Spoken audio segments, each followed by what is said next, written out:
இந்த வீடியோல புஷ்பா 2க்கான அப்டேட் தான் பார்க்க போறோம். புஷ்பா 2 இந்த ஒரு படத்துலருந்து இது வரைக்கும் 2 சாங் அஃபிஷியல் ரிலீஸும் பண்ணியிருக்காங்க. 2 சாங்குமே நீங்கலாம் கேட்டிருப்பீங்க அப்படின்னு நினைக்கிறேன். 2 சாங்குமே ஒரு மிகப்பெரிய அளவுல ஹிட்டான சாங்ஸ் தான். டிஎஸ்பி சைட்லேருந்து புஷ்பா படத்துக்கு புஷ்பா பார்ட் 1 ஆகட்டும், பார்ட் 2 ஆகட்டும் எல்லா சாங்கும் சரி ரொம்பவே சூப்பரா பண்ணிட்டு வராரு.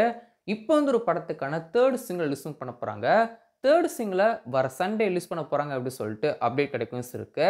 அதுக்கான அஃபிஷியல் அனௌன்ஸ் பண்ண டீம் இன்னும் கொஞ்ச நேரத்துல குடுக்க வந்து போறாங்க. கரெக்ட்டா சொல்லணும்னா 5:49க்கு செகண்ட் சிங்கிள் அதாவது 3 சிங்கிள்க்கான அஃபிஷியல் அனௌன்ஸ்மென்ட் டீம் குடுக்க வந்து போறாங்க. அண்ட் இந்த ஒரு சாங்க்கு கிஸ் இட் அப்படி மாரி டைட்டில் வந்து வச்சிருக்காங்க. இந்த ஒரு சாங்க்கான ஒரு சின்ன ஒரு ப்ரோமோ ஒரு 2 செகண்டுக்கு ஒரு ப்ரோமோ வந்து ட்விட்டர்ல ரிலீஸும் பண்ணியிருந்தாங்க. அந்த ஒரு ப்ரோமோ தான் உங்களுக்கு ஸ்க்ரீன்ல வந்து பார்த்துன்னு இருக்கீங்க. அஃபிஷியல் அனௌன்ஸ்மென்ட்ட இன்னும் கொஞ்ச நேரத்துக்கு குடுக்க வந்து போறாங்க. அண்ட் ஃபுல் சாங்க வர சண்டே ரிலீஸும் பண்ண போறாங்க.